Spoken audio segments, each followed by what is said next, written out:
I mean, here is a 47-story skyscraper. At 5:20 in the afternoon, it drops like a rock, and I mean this fast.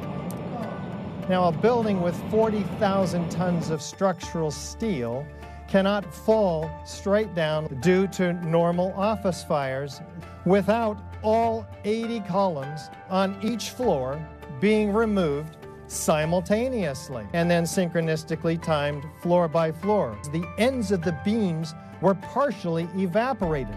That takes 4,000 degree temperatures. The only thing that we're aware of that can create that is thermite.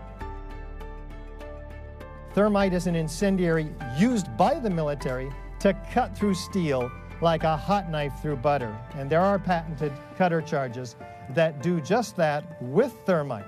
Normal office fires have never brought down a skyscraper ever before.